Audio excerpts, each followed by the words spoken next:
ನಮಸ್ತೆ ಪ್ರೇಮ. ನಮಸ್ತೆ ಮೇಡಮ್, ಹೇಗಿದ್ದೀರಾ? ನಾನ್ ಚೆನ್ನಾಗಿದ್ದೀನಿ, ನೀ ಹೇಗಿದ್ಯಪ್ಪ? ನಾನು ಚೆನ್ನಾಗಿದ್ದೀನಿ. ನೀವು ನಮ್ಮ ಮನೆಗೆ ಬಂದಿದ್ದೀವಿ, ತುಂಬಾ ಖುಷಿ ಆಯ್ತು. Thank you Prema, thank you.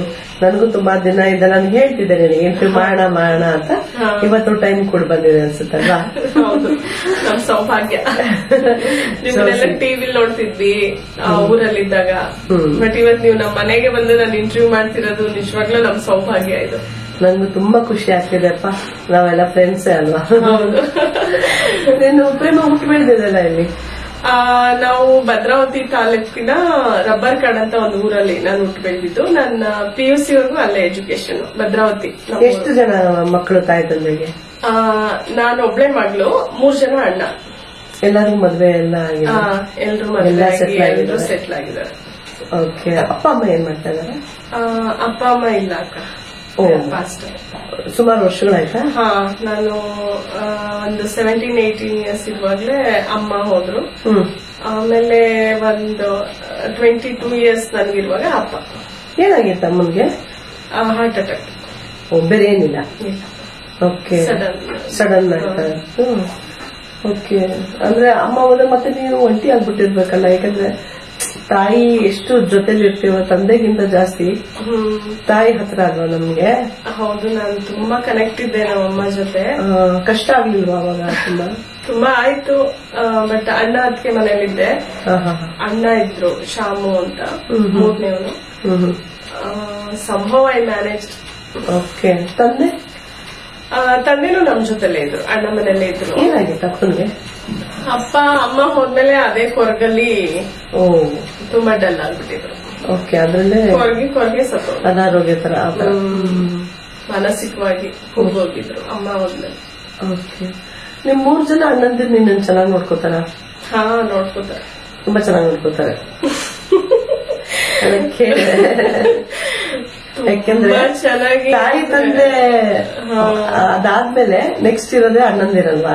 Because ಅಣ್ಣಂದಿರಿದ್ದಾರೆ ಅಂತ ಅಂದ್ರೆ ಅಣ್ಣಂದಿರು ನಿನ್ನ ಹೇಗ್ ನೋಡ್ಕೋತಾರೆ ಅಂತ. ತಾಯಿ ತಂದೆ ಹೋದ್ಮೇಲೆ ಹೋಯ್ತಕ್ಕ ಅಷ್ಟೇ, ತವ್ರಲ್ವಾ ಅಷ್ಟೇ. ಹೆಣ್ಮಕ್ಳು ಯಾರ ಹೆಣ್ಮಕ್ಳು ಹೆಂಗಿದ್ಯೋ ನಂಗೆ ಗೊತ್ತಿಲ್ಲ, ಬಟ್ ನನ್ನ ಎಕ್ಸ್ಪೀರಿಯನ್ಸ್ ಪ್ರಕಾರ ತಾಯಿ ಇಲ್ಲ ಅಂದ್ಮೇಲೆ ತವ್ರಿಲ್ಲ, ಅದು 100% ಸತ್ಯ. ತಾಯಿ ಹೋದ್ಮೇಲೆ ಮುಗೀತು. ಅವ್ರು ಎಷ್ಟೇ ನೋಡ್ತೀನಿ ಅಂದ್ರು ಆ ಲೆವೆಲ್ಗೆ ಯಾರು ಪ್ರೀತಿ ಕೊಡಕ್ಕಾಗಲ್ಲ. ಅದಕ್ಕೆ ಒಂದು ಒಳ್ಳೆ ಹಾಡು ಮಾಡಿದ್ದಾರೆ ನೋಡಿ, ತಾಯಿ ಸತ್ತ ಮೇಲೆ ತವರಿಗೆ ಎಂದು ಹೋಗಬಾರದೆಯ ಅಲ್ಲ. ಅದೆಷ್ಟು ನಿಜ, ಅವರೆಲ್ಲ ಎಕ್ಸ್ಪೀರಿಯನ್ಸ್ ಮಾಡಿ ಸತ್ಯವಾಗಿ ಬರ್ದಿರ್ತಾರಲ್ಲ. ನಾನು ಅದನ್ನ ಅನುಭವಿಸಿದ ಮೇಲೆ ಎಷ್ಟು ಪರ್ಫೆಕ್ಟ್ ಆಗಿ ಬರ್ದಿದ್ದಾರೆ ಅಂತ ಅನಿಸ್ತು. ಯಾವುದು ಸುಳ್ಳಿಲ್ಲ. ಮದ್ವೆ ಆದ್ಮೇಲೆ ಚೇಂಜ್ ಆದ್ರ ಅಥವಾ ಮೊದ್ಲೇ ಚೇಂಜ್ ಆಗಿದ್ರ? ಮೊದ್ಲಿಂದಾನೇ ಅಷ್ಟೇನ್ ಕನೆಕ್ಟಿವಿಟಿ ಇರ್ಲಿಲ್ಲ. ಶಾಮು ಮಾತ್ರ ಚಿಕ್ಕ ವಯಸ್ಸಿಂದ ಜಾಸ್ತಿ ಕನೆಕ್ಟೆಡ್ ನನ್ಗೆ. ಈಗ್ಲೂ ನಾವಿಬ್ರೇ ಚೆನ್ನಾಗಿರೋದು, ಅವ್ರಿಬ್ರು ಅಷ್ಟಕ್ಕಷ್ಟೇ. ನಮ್ ಚಿಕ್ಕ ವಯಸ್ಸಿಂದನೂ ಅವ್ರಿಬ್ರು ನನ್ಗೆ ಬುದ್ಧಿ ಬರೋಷ್ಟ್ರಲ್ಲೇ ಅವರು ಫ್ಯಾಮಿಲಿ ಜೊತೆ ಹೊರಗಡೆ ಹೋಗ್ಬಿಟ್ಟಿದ್ರು. ಹಂಗಾಗಿ ಅಷ್ಟಕ್ಕಷ್ಟೇ. ಈಗ ಶಾಮೂರ್ ಮದ್ವೆ ಆಗಿದ್ಯಾ? ಶಾಮು ಮದ್ವೆ ಆಗಿ ಮಕ್ಳೆಲ್ಲ ಆಗಿದೆ. ಈಗ ಹೋಗ್ತಾರೆ ಬರ್ತಾರ? ಹೋಗ್ತಾ ಬರ್ತಾ ಇದ್ದೀವಿ. ಅವನು ಬರ್ತಾನೆ, ನಾನು ಹೋಗ್ತೀನಿ.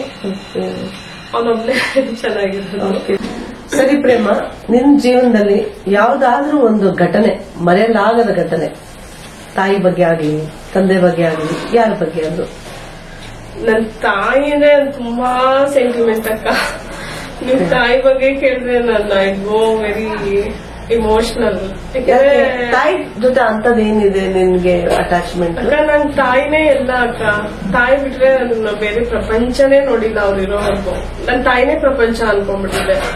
ಯಾಕಂದ್ರೆ ನಮ್ದೊಂದು ಹಳ್ಳಿ, ನಮ್ದೊಂದು ಪುಟ್ಟ ಮನೆ, ಅಲ್ಲಿ ತಂದೆ ತಾಯಿ ನಾನು ಅಷ್ಟೇ ನಮ್ ಪ್ರಪಂಚ. ನಮ್ಮಮ್ಮ ನನ್ಗೆ ಇರೋವರೋ ದೇವ್ರಿಗೆಲ್ಲ ಅಕ್ಕೆ ಒತ್ತಿ ಪಡೆದಿರೋದು. ಹೆಣ್ಮಗು ಅಂದ್ರೆ ಇಷ್ಟ ಅವ್ರಿಗೆ. 5 ಜನ ಗಂಡ್ಮಕ್ಳು ಅವ್ರಿಗೆ. ಅದ್ರಲ್ಲಿ 2 ಟ್ವಿನ್ಸು ಸತ್ತೋಗಿದ್ರು, 3 ಜನ ಇದ್ದಾರೆ. ಹೆಣ್ಮಗು ಬೇಕು. ಪ್ರತಿ ಡೆಲಿವರಿಲಿ ಅವ್ರಿಗೆ ನಿರಾಸೆ ಆಗ್ತಿತ್ತು, ಗಂಡ್ಮಗುನ ಅಯ್ಯೋ ಗಂಡ್ಮಗುನ ಅಂತ. ಸೊ ಅವಾಗ ಹರಕೆ ಹೊತ್ತು ಆದಂತ ಹೆಣ್ಮಗು ನಾನು. ತುಂಬಾ ಪ್ರೀತಿ ಮಾಡ್ತಿದ್ರು. ನನ್ಗೊಂದು ಚೂರು ನೋವಾದ್ರೆ ಅವ್ರ ಕಣ್ಣಲ್ಲಿ ನೀರೆಲ್ಲ ರಕ್ತ ಬರ್ತಿತ್ತು, ಆ ರೇಂಜಿಗೆ ಫೀಲ್ ಆಗ್ತಿದ್ರು. ಅದ್ ಯಾಕೆ ಅಷ್ಟು ಪ್ರೀತಿ ಮಾಡ್ತಿದ್ರು ನನ್ನ ಅಂತ ಗೊತ್ತಿಲ್ಲ. ತುಂಬಾ ಪ್ರೀತಿಯಿಂದ ಬೆಳೆಸಿದ್ರು ಮಾತ್ರ ಅಮ್ಮ. ಅಮ್ಮ. ನನ್ಗೆ ಅಮ್ಮನೇ ಜಗತ್ತು, ಅಮ್ಮನೇ ನನ್ ಬೆಸ್ಟ್ ಫ್ರೆಂಡ್. ನನ್ಗೆ ಅವಾಗ ಅಷ್ಟು ಫ್ರೆಂಡ್ಸ್ ಮಾಡ್ಕೋತಿರ್ಲಿಲ್ಲ, ನಾನು ಜಾಸ್ತಿ ಬೆರೀತಾ ಇರ್ಲಿಲ್ಲ ಫ್ರೆಂಡ್ಸ್ ಜೊತೆ ಎಲ್ಲ. ಎಲ್ಲದಕ್ಕೂ ಅಮ್ಮನೇ. ನನ್ನ ಅಮ್ಮ ಮೇಲೆ ತುಂಬಾ ಡಿಪೆಂಡ್ ಆಗ್ಬಿಟ್ಟಿದೆ. ಸಿನಿಮಾಗ್ ಹೋದ್ರು ಅಮ್ಮ, ಆಟ ಆಡಿದ್ರು ಅಮ್ಮ, ಕೆಲ್ಸಕ್ಕೆ ಹೋದ್ರು ಅಮ್ಮ, ಪ್ರತಿಯೊಂದು ಅಮ್ಮ. ನನ್ ತಿಂಡಿ ತಟ್ಟೆನೂ ನಂಗೆ ತೊಳ್ಕೊಳಕ್ ಬರ್ತಿರ್ಲಿಲ್ಲ, ಅಮ್ಮನೇ ಎಲ್ಲ ಮಾಡ್ತಾ ಇದ್ವಿ. ಅಮ್ಮ ಹೋದ್ಮೇಲೆ ಹೆಂಗ್ ನೀನು ಇದ್ ಮಾಡ್ದೆ, ಸಹಿಸ್ಕೊಂಡೆ? ಅಮ್ಮ ಹೋದ್ಮೇಲೆ ನಾನು ಕಳ್ದಿದ್ ಕ್ಷಣಗಳು ನರ್ಕ ಅಕ್ಕ. ನೆನ್ಸ್ಕೊಳಕ್ಕೂ ಕಷ್ಟ, ಅಷ್ಟು ಕಷ್ಟ ಆಗುತ್ತೆ. ಅಷ್ಟು ಪ್ರೀತಿ ಮಾಡೋದಕ್ಕೆ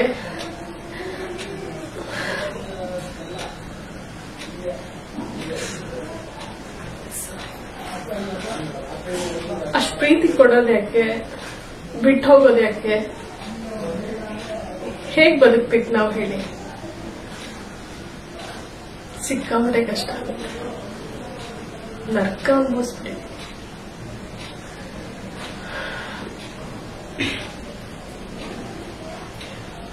ಒಂದ್ ಮಗುನ ಒಂದ್ ಕಾಡಲ್ಲಿ ಬಿಟ್ಟು ಬಂದ್ರೆ ಹೇಗಿರುತ್ತೆ ಆ ತರ. ಒಂದು ಪ್ರಾಣಿಗಳ ಮಧ್ಯ ಅದೋಡೆ ಇರಲ್ಲ, ಅದು ಜಗತ್ತು. ಅಲ್ಲಿ ಬಿಟ್ಟು ಬಂದ್ರೆ ಹೆಂಗ್ ಫೇಸ್ ಮಾಡ್ಬೋದು ಹೇಳಿ ನೀವು? ಇಮ್ಯಾಜಿನೂ ಮಾಡ್ಕೊಳಕ್ಕಾಗಲ್ಲ. ಅಪ್ಪ ಕೊಟ್ಟಿಲ್ವಾ? ಅಪ್ಪ ಒಂದ್ ಕಡೆ ಕೊರಗೋರು, ನಾನೊಂದ್ ಕಡೆ. ಬಟ್ ನನ್ಗೆ ಅವಾಗ ತುಂಬಾ ಹತ್ರವಾಗಿ ನನ್ ನೋವು ಅರ್ಥ ಮಾಡ್ಕೊಳಕ್ ಯಾರು ಬರ್ಲಿಲ್ಲ. ಆ ನೋವು ನನ್ಗೆ ಇವತ್ತಿಗೂ ಕಾಡ್ತಿದೆ. ಈಗಲೂ ಅಮ್ಮನ್ ತುಂಬಾ ನೆನ್ಸ್ಕೊತೀರಪ್ಪ? ಸಿಕ್ಕಾಪಟ್ಟೆ. ಪ್ರತಿ ದಿನ ಪ್ರತಿ ಕ್ಷಣ ಅಮ್ಮನ್ ನೆನ್ಸ್ಕೊತೀನಿ. ನಾನು ಅಮ್ಮನ್ ನೆನ್ಸ್ಕೊಂಡೆ ಇರೋ ದಿನಾನೇ ಇಲ್ಲ. ನನ್ನ ಎದುರಿಗೆ ಇದ್ದಾಳೆ ನೋಡಿ ಅಮ್ಮ. ಡೈಲಿ ಫಸ್ಟ್ ಎದ್ದಿದ ತಕ್ಷಣ ಬಂದ್ ಫೋಟೋ ನೋಡೋದೇ ನನ್ನ ಅಮ್ಮಂದು. ನನ್ ಮಗ ಏನೋ ಕಂಪ್ಲೇಂಟ್ ಹೇಳುವಾಗ ಅವ್ರ ಅಜ್ಜಿಗೆ ಹೇಳ್ತಾ ಇರ್ತಾನೆ, ನೋಡು ನಿನ್ ಮಗಳು ಹೇಳು ಸ್ವಲ್ಪ ಅಂತಿರ್ತಾನೆ. ಅಮ್ಮ ತೀರೋದಾಗ ನೀ ಎಲ್ಲಿದ್ದೆ? ನಾನಿಲ್ಲೇ ಶಾಮು ಮನೇಲಿದ್ದೆ, ಬೆಂಗಳೂರಲ್ಲೇ, ಅಣ್ಣ ಮನೇಲಿ. ಅದು ನ್ಯೂಸ್ ಸಿಕ್ತಲ್ಲ ಈ ತರ ಅಮ್ಮ ಹೊಟ್ಟೋಗಿದ್ದಾರೆ ಅಂತ, ಹೆಂಗಿತ್ತು ನೀನ್ ರಿಯಾಕ್ಷನ್? ನ್ಯೂಸ್ ಸಿಕ್ಕಿದ್ದಲ್ಲ, ನಾನೇ ಕರ್ಕೊಂಡೋಗಿದ್ದು. ಬೆಳಿಗ್ಗೆ ಹೊಟ್ಟೆ ನೋವು ಅಂದ್ರು, ಹಾಸ್ಪಿಟ್ಲ್ ಕರ್ಕೊಂಡೋದೆ, ನಾನೇ ಅಡ್ಮಿಟ್ ಮಾಡಿದೆ. ನಾನೇ ಅಡ್ಮಿಟ್ ಮಾಡಿ ನಮ್ಮ ಅಣ್ಣವ್ರಿಗೆಲ್ಲ ಫೋನ್ ಮಾಡಿದ್ದು. ಅಣ್ಣರೆಲ್ಲ ಬಂದ್ರು, ಅವ್ರ ಹತ್ರ ಹೇಳುದಂತೆ ಡಾಕ್ಟ್ರು, ಉಳಿಯಲ್ಲ ಅವರು, ನೀವು ಮೆಂಟಲಿ ಪ್ರಿಪೇರ್ ಆಗಿ ಅಂತ. ಓಕೆ. ಸೊ ನಾ ಅಲ್ಲಿ ಡಾಕ್ಟ್ರು ಸಾರಿ ಅಂತ ಅನೌನ್ಸ್ ಮಾಡೋರು ನಾನು ಅಲ್ಲೇ ಇದ್ದೆ. ಬಟ್ ನಾನು ಶಾಕ್ ಅಲ್ಲಿದ್ದೆ ಅಕ್ಕ, ಅವತ್ ನಾನು ಹತ್ತಿಲ್ಲ. ಆ ಡಾಕ್ಟರ್ ಹೇಳಿದ ಕ್ಷಣ ನನ್ಗೆ ಶಾಕ್ ಆಯ್ತು. ಬಟ್ ನನ್ ತಲೆಗೆ ಹೋಗ್ತಾ ಇಲ್ಲ ಅವ್ರು ಸತ್ತೋಗಿದ್ದಾರೆ ಅಂತ. ಏನೋ ಅದು ಸುಳ್ಳು ಅನ್ನೋ ತರ ಇತ್ತು ನನ್ಗೆ. ನನ್ಗೆ ಅದು ತಗೊಳಕ್ ಆಗ್ಲಿಲ್ಲ. ನನ್ ಕ್ಯಾಶುವಲ್ ಆಗಿ ಸುಮ್ನೆ ಸೈಲೆಂಟ್ ಆಗ್ಬಿಟ್ಟೆ, ಸೈಲೆಂಟ್ ಆಗಿದ್ದೆ ಅಷ್ಟೇ. ಅವ್ರಿಗೆ ಮಣ್ ಮಾಡೆಲ್ಲ ಬಂದ್ಮೇಲೆ ನಂಗೆ ನಿಜವಾಗ್ಲೂ ಹೋಗ್ಬಿಟ್ರ ಅನ್ನೋದು ಅವಾಗ. ಇಲ್ಲಿ ಅಮ್ಮ ಎಲ್ಲಿ ಹೋಗ್ಬಿಟ್ಲಾ, ನಾನು ಒಂಟಿ ಆಗ್ಬಿಟ್ಲಾ ಆತರ. ಆಮೇಲೆ ಶುರು ಆಯ್ತದು ಫೀಲಿಂಗ್, ಇಲ್ಲ ಇಲ್ಲ ಇಲ್ಲ ಮಿಸ್ಸಿಂಗ್ ಫೀಲಿಂಗ್. ಅವಾಗ ರಿಯಲೈಸ್ ಆಗ್ತಿದೆ ಅವ್ರಿಗೆ ಹೋಗ್ಬಿಟ್ರ ಅಂತ. ಆತರ ಆಯ್ತು. ಅವ್ರ ಬಾಡಿ ಇರೋರ್ಗು ಆ ಕ್ಷಣದವರೆಗೂ ನನ್ಗೆ ರಿಯಲೈಸ್ ಆಗಿಲ್ಲ. ಬಟ್ ಒನ್ಸ್ ಮಣ್ ಮಾಡ್ಬಿಟ್ಟು ಬಂದ್ಮೇಲೆ ಮಿಸ್ಸಿಂಗ್ ಫೀಲ್ ಶುರು ಆಗುತ್ತೆ ನೋಡಿ, ಅವಾಗ ನಿಮ್ಗೆ ಯಾತನೆ ಶುರು ಆಗುತ್ತೆ. ಇಲ್ವಾ ಇಲ್ವಾ ಇಲ್ವಾ, ಯಾರ ಜೊತೆ ಮಾತಾಡ್ಲಿ, ಯಾರ ಜೊತೆ ಊಟ ಮಾಡ್ಲಿ, ಯಾರ ಜೊತೆ ಮಲ್ಕೊಳ್ಳಿ, ಏನು ಅವಾಗ ಶುರು ಆಗುತ್ತೆ. ಓಕೆ.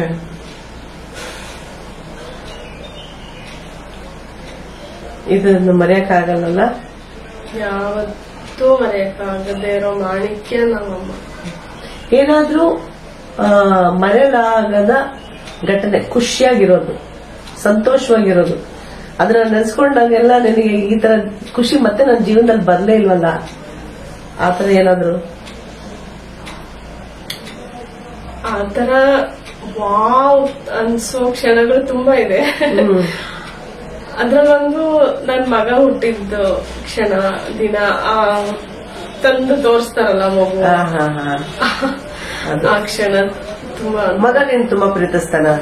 ತುಂಬಾ ಪ್ರೀತಿ. ತುಂಬಾ ಪ್ರೀತಿ ಮಾಡ್ತಾನ, ನಿನ್ ಮಾತ್ ಕೇಳ್ತಾನ? ಅದಕ್ಕೆ ಅವನೇನಾದ್ರೂ ಹೀರೋ ಆಗ್ಬೇಕು ಅಂತ ಇದಾನ? ಅವನ್ಗೆ ಫಿಲಂ ಇಂಡಸ್ಟ್ರಿ ಅಂದ್ರೆ ಇಷ್ಟ ಇಲ್ಲ. ಅದೇನು ಇಂಟ್ರೆಸ್ಟೇ ಇಲ್ಲ ಅವನ್ಗೆ. ತುಂಬಾ ಆಫರ್ ಬಂತು, ಟಿಕ್ ಟಾಕ್ ಎಲ್ಲ ಮಾಡಿ ಹಾಕ್ತಿದ್ದ. ಅದ್ ನೋಡಿ ತುಂಬಾ ಜನ ಕೇಳಿದ್ರು, ಬಟ್ ಇಂಟ್ರೆಸ್ಟ್ ತೋರಿಸ್ತಾ ಇಲ್ಲ. ಸ್ಟಡೀಸ್ ಮುಗಿದ್ಮೇಲೆ ಮದ್ವೆ ಆಯ್ತಾ ಅಥವಾ ಹೇಗೆ? PUC ಮುಗಿದ್ಮೇಲೆ ಡಿಗ್ರಿ ಮಹಾರಾಣಿ ಕಾಲೇಜಲ್ಲೇ ಮಾಡ್ಬೇಕು ಅಂತ ನಾನು ಬೆಂಗಳೂರು ಬಂದವಳು. ಬೆಂಗಳೂರು ಬಂದು ಮಹಾರಾಣಿ ಕಾಲೇಜಲ್ಲಿ ಫಸ್ಟ್ ಇಯರ್ BA ಮುಗಿಸ್ದೆ. ಸೆಕೆಂಡ್ ಇಯರ್ BA ಅಡ್ಮಿಷನ್ ಆಯ್ತು. ಅಷ್ಟರಲ್ಲಿ ಅಮ್ಮ ಸಡನ್ ಡೆತ್ ಆದ್ರು.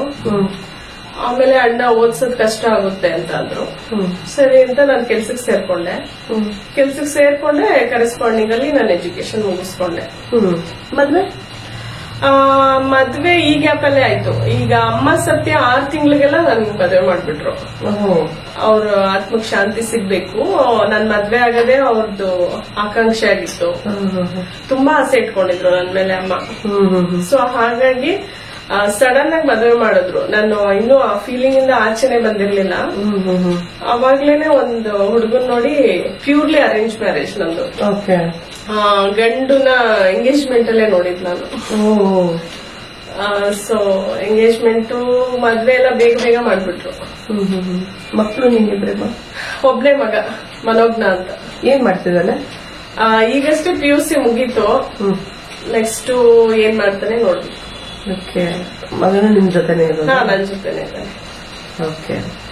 ಈಗ ಸಿನಿಮಾ ರಂಗದಲ್ಲಿ ಹೆಜ್ಜೆ ಇಡಬೇಕು ಅಂತ ಯಾವ ತರ ಮನ್ಸು ಬಂತು, ಹೇಗ್ ಬಂತು, ಯಾವ ತರ ಕನೆಕ್ಟಿವಿಟಿ ಆಯ್ತು ಸಿನಿಮಾ ರಂಗಕ್ಕೂ? ಇದು ಆಕ್ಚುಲಿ ಏನಂದ್ರೆ, ನಾನು ಮಹಾರಾಣಿ ಕಾಲೇಜಲ್ಲಿ ಓದ್ತಿದ್ದೆ ಅಂತ ಹೇಳಿದ್ನಲ್ಲ, ಅವಾಗ ರೇಖಾ ಅನ್ನೋರ್ ಪರಿಚಯ ಆಯ್ತು. ಸ್ಪರ್ಶ ರೇಖಾ ಹೀರೋಯಿನ್, ನಿಮ್ಗೆಲ್ಲ ಗೊತ್ತಿರುತ್ತೆ. ಅವರು ನಮ್ ಕಾಲೇಜಲ್ಲೇ ಓದ್ತಾ ಇದ್ದಿದ್ದು. ಅವ್ರ BBM, ನಾನು BA. ಒಂದ್ ಕಾಲೇಜ್ ಈವೆಂಟ್ ಡೇ ನಲ್ಲಿ ಪರಿಚಯ ಆಗಿ ಒಂದ್ ಸ್ಕಿಟ್ ಮಾಡಿದ್ರು. ಆ ಸ್ಕಿಟ್ ಮಾಡಾದ್ಮೇಲೆ ನೀನ್ ಚೆನ್ನಾಗ್ ಮಾಡ್ತೀಯ ಅಭಿನಯ, ನೀನ್ ಆರ್ಟಿಸ್ಟ್ ಆಗ್ಬೋದು ಅಂತ ಅವ್ರು ಹೇಳಿದ್ರು. ಆಮೇಲೆ ನಮ್ ಟೀಚರ್ಸ್ ಎಲ್ಲ ನೋಡಿದ್ರಲ್ಲ, ಅವ್ರಿಗೂ ಇದು ತಲೆಯಲ್ಲಿ ಕೂತಿತ್ತು, ಇವಳು ಒಳ್ಳೆ ಆರ್ಟಿಸ್ಟ್ ಆಗ್ಬೋದು ಅಂತ. ಹೀಗಿರುವಾಗ ಒಂದ್ಸರಿ ಅವಳೇ ನನ್ನ ಗೆಳತಿ, ಸಿನಿಮಾ ಪ್ರೊಡ್ಯೂಸರು ಕುಮಾರ್ ಅಂತ, ಬಿಗ್ ಕುಮಾರ್ ಅಂತಾರೆ, ಇಂಡಸ್ಟ್ರಿ ನಿಮ್ಗೆಲ್ಲ ಗೊತ್ತೇ ಇರುತ್ತೆ. ಅವ್ರು ಬಂದು ಕಾಲೇಜಲ್ಲಿ ಟೀಚರ್ನ ಅಪ್ರೋಚ್ ಮಾಡೋದಂತೆ. ನಮ್ಗೊಂದ್ 4 ಹುಡುಗಿರ್ ಬೇಕು, ರಕ್ಷಿತಾ ಮತ್ತೆ ವಿಜಯ ರಾಘವೇಂದ್ರ ಕಾಂಬಿನೇಷನ್ ಮೂವಿ ಅದು. ಅವ್ರ ಫ್ರೆಂಡ್ ರೋಲ್ ಮಾಡ್ಲಿಕ್ಕೆ ಹುಡುಗಿರ್ ಬೇಕು ಅಂತ ಕೇಳಿದಾಗ ನನ್ನನ್ ಬಂದ್ ಕೇಳಿದ್ರು. ನಾನು ಮನೇಲಿ ಕೇಳ್ಬೇಕು, ಒಪ್ಪಲ್ಲ, ಇದೆಲ್ಲ ಹೊಸ್ತು ನಮ್ಗೆ ಅಂತ ಹೇಳಿದೆ. ಅದಕ್ಕೆ ಇಲ್ಲ, ಇದು ಒಳ್ಳೆ ಕ್ಯಾರೆಕ್ಟರ್ ಸಿಗ್ತಾ ಇದೆ, ಕೇಳ್ಕೊಂಡ್ ಬಂದಿದೆ ನಿಮ್ಗೆ, ಯಾರಿಗೂ ಈ ತರ ಚಾನ್ಸ್ ಸಿಗಲ್ಲ, ಮಾಡು ಅಂತ ಹೇಳಿದ್ರು. ಸರಿ ಅಂತ ಮೇಡಮ್ ಇಷ್ಟ ಹೇಳ್ತಿದ್ರಂತ ಮಾಡಕ್ ಒಪ್ಕೊಂಡೆ. ಬಟ್ ಮನೇಲಿ ನಾನು ಹೇಳಲಿಲ್ಲ.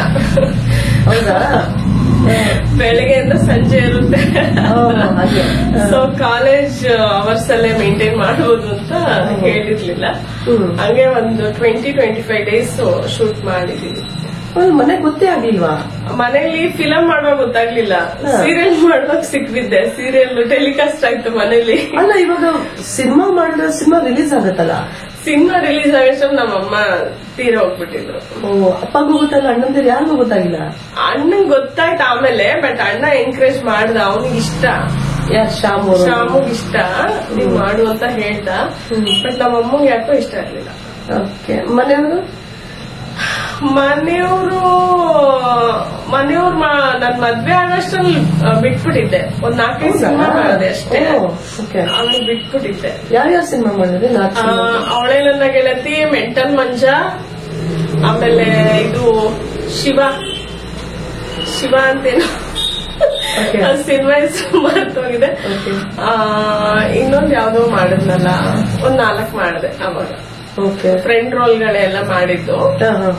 ಆಮೇಲೆ ಆಘಾತ ಅಂತ ಒಂದು ಸೀರಿಯಲ್ ಮಾಡಿದೆ ಸುಧಾರಾಣಿ ಅವ್ರ ಜೊತೆ. ಆ ಸೀರಿಯಲ್ ಟೆಲಿಕಾಸ್ಟ್ ಆಯ್ತು ಮನೇಲಿ. ಅವಾಗ ಅಮ್ಮ ನೋಡಿ, ಇದೆಲ್ಲ ಬೇಡ, ನಮ್ಗೆ ಆಗ್ಬರಲ್ಲ, ನೀನ್ ಕಾಲೇಜ್ಗೆ ಹೋಗ್ತಾ ಇದೀಯ, ಹೋಗು, ಚೆನ್ನಾಗಿ ಓದ್ಬೇಕು, ಆಫೀಸರ್ ಆಗ್ಬೇಕು, ಅಷ್ಟೇ ಅವ್ರದ್ದು ಏನ್ ಇದ್ದಿದ್ದು.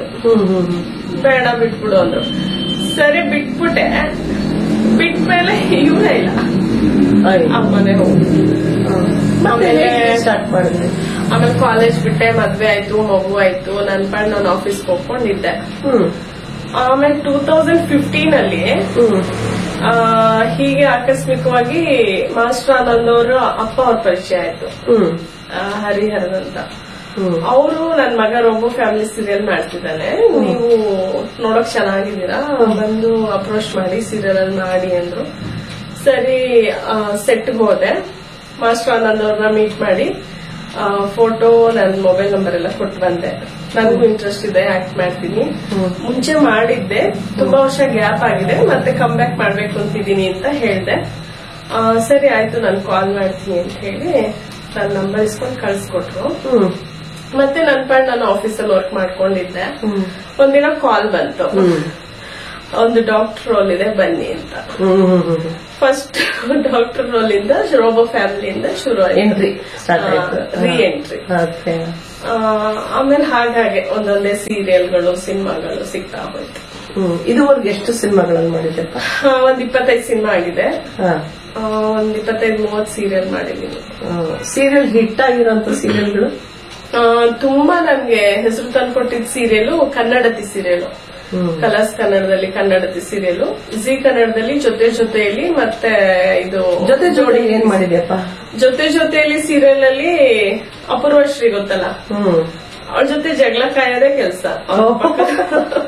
ಒಟ್ಟಾರದಲ್ಲಿ, ಕಮಲಮ್ಮನ ಒಟ್ಟಾರದಲ್ಲಿ ಅವ್ರ ಮನೆ ಪಕ್ಕದ ಮನೆಯವ್ರ ಕ್ಯಾರೆಕ್ಟರ್. ಹಿಂಗೆ ಆಡ್ಕೊಳ್ಳೋದು, ಅವ್ಳು ರೇಗ್ಸೋದು. ಸರ್ ಒಂದ್ ಡೈಲಾಗ್ ಕೊಟ್ರೆ 10 ಡೈಲಾಗ್ ಬೈಯೋದು ಅವಳಿಗೆ.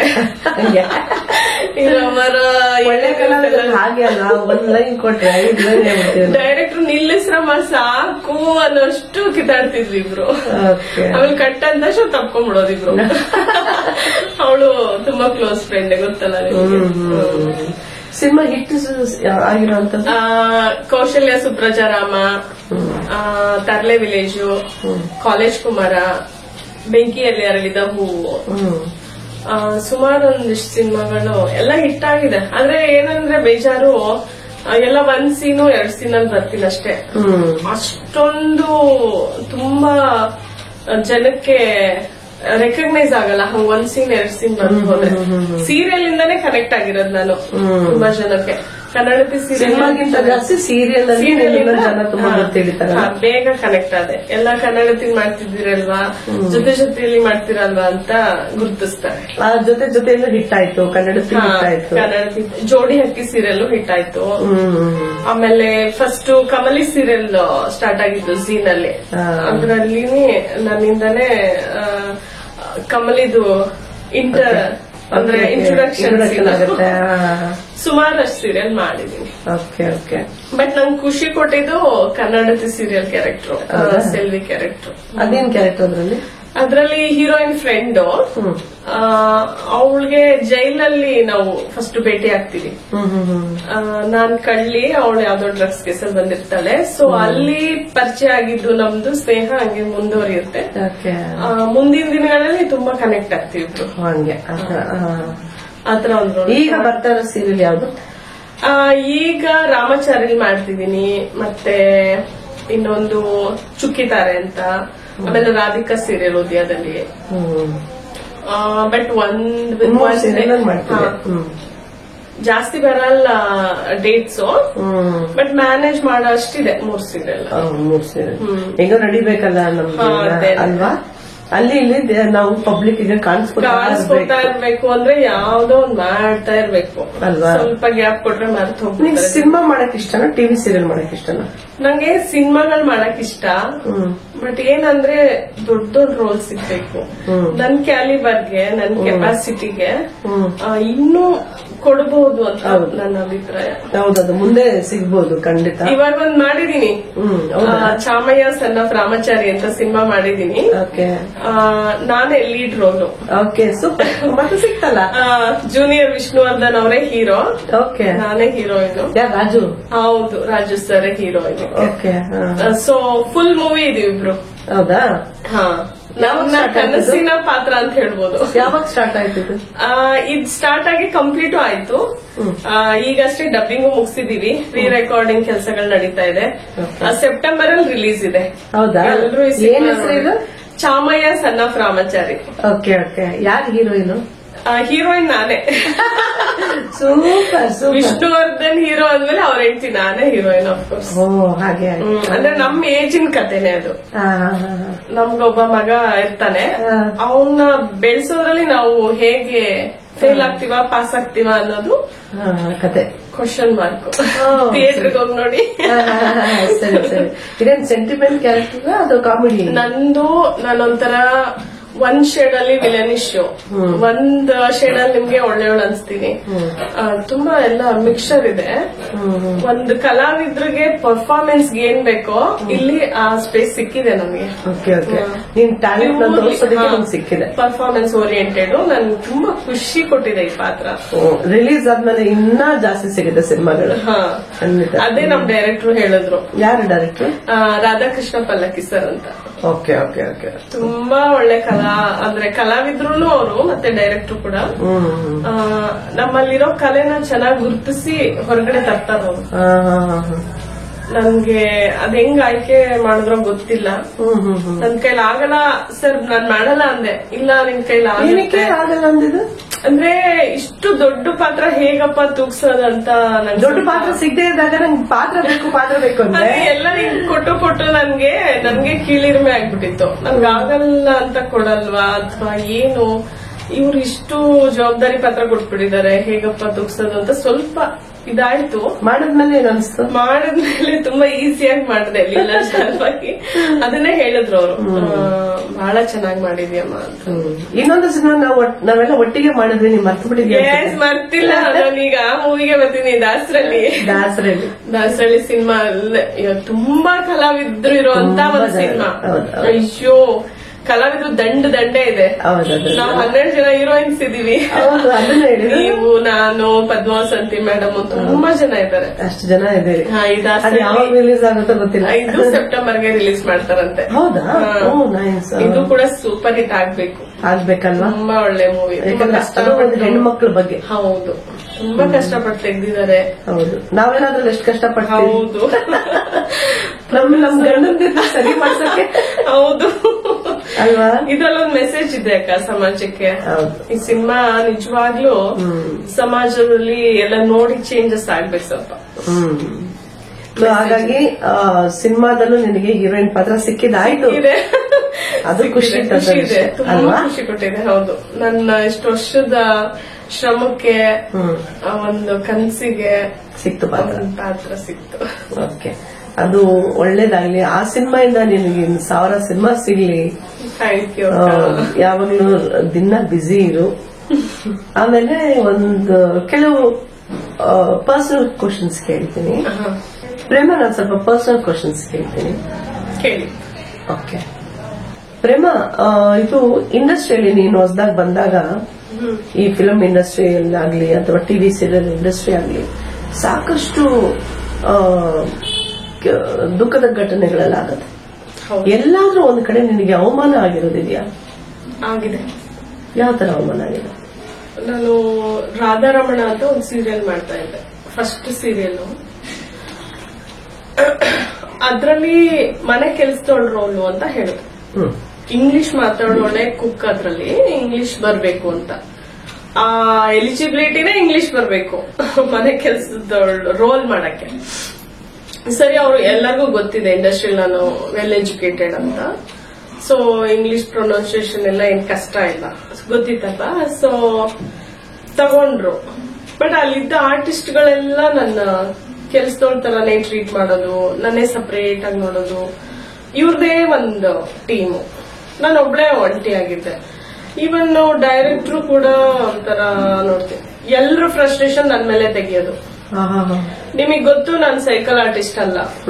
ಯಾರ್ ಸೈಕಲ್ ಹೊಡೆದ್ರು ಏನೋ ಒಂದು ಕಾರಣ ತೆಗೆದು ನನಗೆ ಬೈಯೋದು. ಅವ್ರದ್ದೆಲ್ಲ ಅವ್ರಿಗೆ ಬೈಯಕ್ಕಾಗಲ್ಲ ಅಂದ್ರೆ ನನ್ಗೆ ಬೈಯೋದು. ಇದ್ರ ತುಂಬಾ ಅವಮಾನ ಮಾಡ್ತಿದ್ರು. ಎಲ್ರು ಲಗೇಜ್ ಎತ್ಕೊಂಡ್ ಬಂದ್ರೆ ಕಾಸ್ಟ್ಯೂಮರು ನನ್ ತರಲ್ಲ, ನೀವೇ ತಗೊಳ್ಳಿ ಅನ್ನೋದು.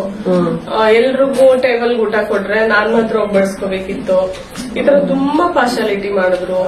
ತುಂಬಾ ನೋವು ಮಾಡಾಕಿದ್ದಾರೆ. ಯಾವ ಸೀರಿಯಲ್ ಅದು? ರಾಧಾರಮಣ ಸೀರಿಯಲ್. ರಾಧಾರಮಣದಲ್ಲ ಹೀರೋ ಹೀರೋಯಿನ್ ಎಲ್ಲ ಹಂಗೆ ಇದ್ರಾ? ಹೀರೋ ಪಾಪ ಸ್ಕಂದ ಅವರು ಒಳ್ಳೆಯವರು. ಬಟ್ ಟೀಮ್ ಅಂತ ಬಂದಾಗ ಅವ್ರ ಟೀಮ್ ಅಲ್ಲೇ ಇರ್ಬೇಕಲ್ವಾ ಅವರು. ಏನ್ ಅವ್ರ ಟೀಮ್ ಬಿಟ್ಟು ಬಂದು ನಮಗ್ ಸಪೋರ್ಟ್ ಮಾಡಕ್ ಆಗಲ್ಲ. ಮಾತಾಡ್ಸ್ತಿದ್ರು ಅಷ್ಟಕ್ಕಷ್ಟೇ. ನಾವು ಹೊಸದ್ರಲ್ಲಿ ಈ ತರ ರೋಲ್ ಒಪ್ಕೊಳ್ಳೇಬಾರ್ದು. ನಿಜ. ಒಂದ್ ಹೆಸರಾದ್ಮೇಲೆ ಈ ತರ ರೋಲ್ ಮಾಡಿದ್ರೆ ಹೆಸರು ಮಾಡಿದಾಳೆ ಏನೋ ಈ ರೋಲ್ ಇಂಪಾರ್ಟೆನ್ಸ್ ಇರೋದಕ್ಕೆ ಈ ಆರ್ಟಿಸ್ಟ್ ನ ಕರ್ಸಿದ್ದಾರೆ ಅಂತ ರೆಸ್ಪೆಕ್ಟ್ ಮಾಡೋದು ಬೇರೆ. ಹೊಸದ್ರಲ್ಲೇ ಈ ರೋಲ್ ಮಾಡುವಾಗ ನಮ್ಮನ್ನ ನೋಡೋ ರೀತಿನೇ ಬೇರೆ. ಅವಾಗ ನಿನ್ಗೆ ಏನ್ ಅನಿಸ್ತಾ ಇತ್ತು ಅಲ್ಲಿ ಮಾಡ್ಬೇಕಾದ್ರೆ? ನನಗ್ ಬೇಡ, ಈ ಸಿನಿಮಾ ಇಂಡಸ್ಟ್ರಿನೇ ಬೇಡ ಅಂತ ಅನಿಸ್ತಾ? ಯಾವ್ದು? ಇಲ್ಲ, ನಾನ್ ಚಾಲೆಂಜಿಂಗ್ ಆಗಿ ತಗೊಂಡೆ. I love challenges. ಎಲ್ಲಿ ಅವಮಾನ ಆಗಿದ್ಯೋ, ಎಲ್ಲಿ ನಾವು ನೋವು ತಿಂದಿರ್ತೀವೋ ಅಲ್ಲೇ ಎದ್ ನಿಲ್ಬೇಕು. ಎಲ್ಲಿ ಕಳ್ಕೊಂಡಿರ್ತೀವೋ ಅಲ್ಲೇ ಹುಡುಕ್ಬೇಕು. ನಾನು ರೆಪ್ಯೂಟೆಡ್ ಆರ್ಟಿಸ್ಟ್ ಆಗೇ ಆಗ್ತೀನಿ. ಇವರೇ ಅಲ್ಲ, ಇಡೀ ಸಮಾಜ, ಇಡೀ ಇಂಡಸ್ಟ್ರಿ ರೆಸ್ಪೆಕ್ಟ್ ಕೊಡೋ ತರ ನಾನು ಬೆಳಿತೀನಿ ಅಂತ ನಾನು ಅವತ್ತೇ ಏಮ್ ಇಟ್ಕೊಂಡೆ. ಎಷ್ಟು ದಿನ ನೀನ್ ಆ ಸೀರಿಯಲ್ ಮಾಡಿದೆ? ನಿಮಗೆ ಎಷ್ಟು ದಿನ ಅವಮಾನಗಳಾಗ್ತಿತ್ತ? ಎವ್ರಿ ಡೇ ನಾನು ಅಳೋದೆ ಸೆಟ್ ಅಲ್ಲಿ. ಎವ್ರಿ ಡೇ ಅಳೋದೆ. ಒಬ್ಬರಿಗಾದ್ರೂ ಕರುಣೆ ಬಂದಿಲ್ವಾ? ಇಲ್ಲ. ಡೈರೆಕ್ಟರ್ಗೂ ಅಷ್ಟೇ. ಅಯ್ಯೋ, ಡೈರೆಕ್ಟರ್ಗಂತೂ ನಾನು ಏನ್ ಮಾಡಿದ್ನೋ ಅವ್ರಿಗೆ ಗೊತ್ತಿಲ್ಲ. ಅವ್ರಿಗೆ ನನ್ ಕಂಡ್ರೇನೆ ಆಗ್ತಿರ್ಲಿಲ್ಲ. ನಾನು ಯಾರಿಗಿದ್ರು ಬೈಯೋರು. ಏನು ಬೇಡ ಬಿಡಿಯಕ್ಕ ಪಾಪ, ಅವ್ರ ಹೆಸರು ಹೇಳೋದು ಬೇಡ, ಎಲ್ಲಿದಾರೋ ಚೆನ್ನಾಗಿರ್ಲಿ. ಬಟ್ ತುಂಬಾ ಅವಮಾನ ಮಾಡಿದೀರಾ ಸರ್ ನೀವು. ನಿಮ್ ಹೆಸರು ಹೇಳಲ್ಲ, ಬಟ್ ಆತರ ಯಾರಿಗೂ ಮಾಡ್ಬೇಡಿ. ಎಲ್ರಿಗೂ ಒಂದ್ ಮನ್ಸಂತ ಇರುತ್ತೆ. ನಾವು ಅಲ್ಲಿ ಆಕ್ಟ್ ಮಾಡಕ್ ಬಂದಿರ್ತೀವಿ ಅಷ್ಟೇ, ಆಯ್ತಾ? ಮನೆ ಕೆಲ್ಸದವ್ರನ್ನೇ ನೀವು ಇವಾಗ ಎಷ್ಟು ರೆಸ್ಪೆಕ್ಟ್ ಆಗಿ ಇಟ್ಕೋಬೇಕು ಗೊತ್ತಾ? ಯಾರು ಸಿಗ್ತಾ ಇಲ್ಲ ಇಲ್ಲಿ. ನಮ್ಮನೇಲೂ ಇಬ್ರು ಕೆಲ್ಸದವ್ರು ಇದ್ದಾರೆ ಅಕ್ಕ. ಎಷ್ಟು ಫ್ರೆಂಡ್ಲಿ ಆಗಿದೀವಿ ಅಂದ್ರೆ ಹಬ್ಬ ಹರಿದಿನಗಳೆಲ್ಲ ನಾವು ಕೂಡ್ಕೊಂಡು ಒಟ್ಟಿಗೆ ಮಾಡ್ತೀವಿ. ನಾವು ಕೆಲ್ಸದವ್ರ ತರ ಟ್ರೀಟೇ ಮಾಡಲ್ಲ. ಫಸ್ಟ್ ಆಫ್ ಆಲ್ ಯಾಕೆ ಮಾಡ್ಬೇಕು? ಅವ್ರಿಗೂ ಒಂದ್ ಮನ್ಸಿದೆ, ಅವ್ರಿಗೂ ಮನುಷ್ಯ ಅಲ್ವಾ? ಮನುಷ್ಯತ್ವ ಇರ್ಬೇಕು ಮನುಷ್ಯ ಅಂದ್ಮೇಲೆ. ಡೈರೆಕ್ಟರ್ ಹೆಸರು ಹೇಳೋದಕ್ಕೆ ಯಾಕೆ ಅಂದ್ರೆ ನಾನು ಹೇಳ್ತಾ ಇದ್ದೀನಿ, ಯಾಕೆ ಅಂತಂದ್ರೆ ನಾಳೆ ಜನಕ್ಕೆ ಗೊತ್ತಾದ್ರೆ ಅವ್ರು ಯಾರು ಅಂತ. ಇನ್ನೊಂದ್ಸಲ ಒಂದು ಆರ್ಟಿಸ್ಟ್ ಕೆಲಸ ಮಾಡ್ಬೇಕಾದ್ರೆ ಅವರು ಪ್ರೇಮಗಾಗಿರೋದನ್ನ ಅವ್ರಿಗೆ ಆಗಕ್ ಬಿಡಲ್ಲ. ಆಲ್ರೆಡಿ ಅವ್ರಿಗೆ ಬುದ್ಧಿ ಬಂದಿದೆ. ಬುದ್ಧಿ ಹೇಳೋರು ಹೇಳಿದ್ದಾರೆ, ಅವ್ರಿಗೆ ಬುದ್ಧಿ ಕಲ್ಸಿದ್ದಾರೆ. ಇಷ್ಟು ಸಾಕು ಅವ್ರಿಗೆ. ಆ ದೇವ್ರೆ ಬುದ್ಧಿ ಕಲ್ಸ್ಬಿಟ್ಟಿದ್ದಾನೆ ಬಿಡಿ. ಹೌದಾ? ಏನಾಗಿದೆ? ಯಾವ್ದು ಮಾಡ್ತಾನೆ ಇಲ್ಲ ಅವರು. ಹೌದಾ? ಸರಿ, ಎಲ್ಲೋ ಇದಾರೆ ತಾನೆ ಹೆಸರು ಹೇಳೋದಕ್ಕೇನಂತೆ? ಬೇಡ ಬಿಡಿ ಅಕ್ಕ ಪಾಪ. ಇದನ್ನೇ ಅಕ್ಕ ಮನೇಲಿ ಕುತ್ಕೊಂಡು ನೋಡ್ಲಿ. ಅವ್ರಿಗೆ ನೋಡಿದಾಗ ಅದೆಲ್ಲ ಅವ್ರಿಗೆ ಫ್ಲಾಶ್ ಬ್ಯಾಕ್ ಬರ್ಲಿ ಅಂತ ನಾನು ಹೇಳ್ತೇನೆ. ಆಲ್ರೆಡಿ ಬಂದಿರುತ್ತೆ. ಯಾಕಂದ್ರೆ ಇದನ್ನೇ ಮನುಷ್ಯತ್ವ ಅನ್ನೋದು. ನೋಡಿ, ನಾನು ಇಲ್ಲೂ ಕೂಡ ಒಂದು ಕರುಣೆ ತೋರಿಸ್ತಾ ಇದೀನಿ, ಒಂದು ಮನುಷ್ಯತ್ವ ಮೆರಿತಾ ಇದೀನಿ ಅಂದ್ರೆ ನನ್ಗೆ ಯಾರಿಗೂ ಅವಮಾನ ಮಾಡಕ್ ಇಷ್ಟ ಇಲ್ಲ. ಈ ರಾಧಾರಮಣ ಸೀರಿಯಲ್ ಅಲ್ಲಿ ಎಷ್ಟು ಜನ ನಿಂಗೆ ಅವಮಾನ ಮಾಡಿದ್ರು? ಅವರೆಲ್ಲ ಇವಾಗ ಫ್ರೆಂಡ್ಸ್ ಚೆನ್ನಾಗಿ ಮಾತಾಡ್ತಾರ? ಅಯ್ಯೋ, ಎಲ್ಲರೂ ಫ್ರೆಂಡ್ಸ್ ಆಗಿದ್ದಾರೆ ಇವಾಗ. ಬೇರೆ ಬೇರೆ ಬೇರೆ ಪ್ರಾಜೆಕ್ಟ್ ಅಲ್ಲಿ ಸಿಕ್ಕಿದ್ರು. ಬೇರೆ ಪ್ರಾಜೆಕ್ಟ್ ಅಲ್ಲಿ ಸಿಕ್ಕುವಾಗ ಅವ್ರದೇ ಲೆವೆಲ್ ಕ್ಯಾರೆಕ್ಟರ್ ಮಾಡಿದೀನಿ ನಾನು. ಅಪೋಸಿಟ್. ಅವಾಗ ಹೆಂಗಿದ್ರು ಚೇಂಜಸ್? ಅವಾಗ ಫುಲ್ಲು ಚೆನ್ನಾಗಿ ರೆಸ್ಪೆಕ್ಟಿವ್ ಆಗಿ ಮಾತಾಡ್ಸೋದು. ಹಳೇದೆಲ್ಲ ಹೇಳಲ್ಲ? ಹಳೇದೆಲ್ಲ ಮರ್ತ್ಬಿಟ್ಟಿದಾರ ಅವರು, ನಾನು ಮರ್ತ್ಬಿಟ್ಟೆ. ಓಕೆ, ಅದೊಂದೇ ಸೀರಿಯಲ್ ಅಲ್ಲಿ ಅವಮಾನ ಆಗಿದೆ, ಬೇರೆ ಎಲ್ಲೂ ಇಲ್ಲ? ಅದೊಂದೇ ಸೀರಿಯಲ್ ಅಲ್ಲಿ ಆಗಿದ್ದು. ಆಮೇಲೆ ನಾನು ಆತರ ಕ್ಯಾರೆಕ್ಟರ್ಗಳು ಒಪ್ಕೊಳ್ಳೇ ಇಲ್ಲ. ಸಿನಿಮಾದಲ್ಲಿ ಯಾವ್ದಾದ್ರು ಅವಮಾನ ಆಗಿರೋದಿದೆಯಾ? ಸಿನಿಮಾದಲ್ಲಿ ಅವಮಾನ ಎಲ್ಲೂ ಆಗಿಲ್ಲ. ಬಟ್ ಫಸ್ಟ್ ಟೈಮ್ ಯಾರು ನನ್ಗೆ ಒಬ್ರು ಮ್ಯಾನೇಜರ್ ಕಾಲ್ ಮಾಡಿದ್ರು. ಮೇಡಮ್ ಕಮಿಟ್ಮೆಂಟ್ ಇರುತ್ತೆ ಓಕೆನಾ ಅಂದ್ರು. ನಾವು ಆಫೀಸಲ್ಲಿ ಕಮಿಟ್ಮೆಂಟ್ ಅಂದ್ರೆ ಬೇರೆ ತುಂಬಾ ಒಳ್ಳೆ ವರ್ಡ್ ಅದು. ಅದಕ್ಕೆ ಬೇರೆ ಅರ್ಥನೇ ಇದೆ. ಕಮಿಟ್ಮೆಂಟ್ ಅಂದ್ರೆ ಇವಾಗ ನನ್ಗೆ ತುಂಬಾ ಕಮಿಟ್ಮೆಂಟ್ಸ್ ಇದೆಪ್ಪ, ಮನೆಯಲ್ಲಿ ಲೋನ್ ಕಟ್ಬೇಕು, ಅದು ಇದು ಈ ತರ ವರ್ಡ್. ಆಫೀಸಲ್ಲೂ ಅಷ್ಟೇ ನಂಗೆ ಕಮಿಟ್ಮೆಂಟ್ ಇದೆ ಅಂದ್ರೆ ಒಂದಿಷ್ಟು ಟಾರ್ಗೆಟ್ ಕೊಟ್ಟಿರ್ತಾರೆ ಆಫೀಸಲ್ಲಿ, ಒಂದಿಷ್ಟು ಕೆಲಸ ಇರುತ್ತೆ, ಒಂದು ಪ್ರಾಜೆಕ್ಟ್ ಕಂಪ್ಲೀಟ್ ಮಾಡೋದಿರುತ್ತೆ ನಮ್ಗೆ. ಅದು ಕಮಿಟ್ಮೆಂಟ್ ಅಂದ್ರೆ ವರ್ಡ್ ನಮ್ಗೆ ಗೊತ್ತಿರೋದು. ಇಂಡಸ್ಟ್ರಿಲಿ ಕಮಿಟ್ಮೆಂಟ್ ವರ್ಡ್ ಅಂದ್ರೆ ಬೇರೆ ಕೆಟ್ಟ ಅರ್ಥ ಇದೆ, ನಮ್ಗದ್ ಗೊತ್ತಿರ್ಲಿಲ್ಲ. ಸೊ ಕಮಿಟ್ಮೆಂಟ್ ಇರುತ್ತೆ ಓಕೆ ಅಲ್ವಾ ಅಂದಾಗ ನಾನು ಕಮಿಟೆಡ್ ಸರ್. ನಾವೆಲ್ಲ ತುಂಬಾ ಒಂದು ಕೆಲಸ ಅಂದ್ರೆ ತುಂಬಾ ಕಮಿಟೆಡ್ ನಾವು. ಓಕೆ ಅಂತ ಅಂದ್ಬಿಟ್ಟೆ. ಸೊ ಆಮೇಲೆ ನನ್ ಗೊತ್ತೇ ಇಲ್ಲ ಇದ್ರು ಮೀನಿಂಗ್. ಆಮೇಲೆ ಮತ್ತೊಂದ್ಸರಿ ಫೋನ್ ಮಾಡಿದ್ರು, ನೀವು ಕಮಿಟ್ಮೆಂಟ್ ಓಕೆ ಅಂದ್ರಲ್ವಾ, ಅಲ್ಲಿ ಬನ್ನಿ ಮೀಟ್ ಮಾಡಿ ಹಾಗೆ ಸರ್ ಏನೋ ಇರತ್ತೆ ಅಂದ್ಬಿಟ್ಟು ಹೋದಾಗ ಅಲ್ಲಿ ಎಕ್ಸ್ಪ್ಲೇನ್ ಮಾಡುವಾಗ ಗೊತ್ತಾಗ್ತಾ ಇದೆ ನನ್ಗೆ ಈ ಪದಕ್ಕೆ ಈ ತರ ಅರ್ಥ ಇದೆಯಾ ಅಂತ. ಆಮೇಲೆ ಸಾರಿ ನೋ, ನಾನು ಬೇರೆ ತರ ಅಂಡರ್ಸ್ಟ್ಯಾಂಡ್ ಮಾಡ್ಕೊಂಡೆ ಈ ವರ್ಡ್ ನ, ಸಾರಿ ಅಂತ ಹೇಳಿ ಬಂದೆ. ಆಮೇಲೆ ಈ ವರ್ಡ್ಗೆ ಈ ತರ ಒಂದ್ ಅರ್ಥ ಈ ಇಂಡಸ್ಟ್ರಿ ಇದೆ ಅಂತ ಆಮೇಲೆ ಗೊತ್ತಾಗಿತ್ತು ನನಗೆ. ಸೊ ಅದೊಂದು ಕನ್ಫ್ಯೂಷನ್ ಆಯ್ತು ನಂಗೆ ಸ್ಟಾರ್ಟಿಂಗ್ ಅಲ್ಲಿ. ಹಿಂಗೆಲ್ಲ ಕೇಳ್ತಾರ? ಹೌದು, ನಾನು ಮೋಸ್ಟ್ಲಿ ಹೊಸಬ್ರು ಅಂತ ಕೇಳಿರ್ತೀವಿ, ಯಾಕಂದ್ರೆ ನಾವ್ ಇಷ್ಟು ವರ್ಷ 40 ವರ್ಷ ಸಿನಿಮಾ ಇಂಡಸ್ಟ್ರಿಯಲ್ಲಿ ಇದೀವಿ, ಯಾರು ಆತರ ಕೇಳಿಲ್ಲ.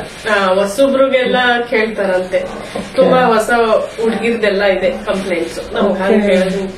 ನಂಗೆ ಸ್ಟಾರ್ಟಿಂಗ್ ಈ ತರ ಇತ್ತು ಪ್ರಶ್ನೆಗಳು, ಬಟ್ ಇವಾಗ ನಾವು ಒಂದು ರೇಂಜಿಗೆ ಬೆಳೆದ್ಮೇಲೆ ಯಾರು ಏನು ಪ್ರಶ್ನೆ ಅಲ್ವಾ? ನಿಜಾನೇ, ಅದು ಬೆಳೆದ್ಮೇಲೆ ನಮ್ಮನ್ನ ಮಾತಾಡ್ತಾರೆ.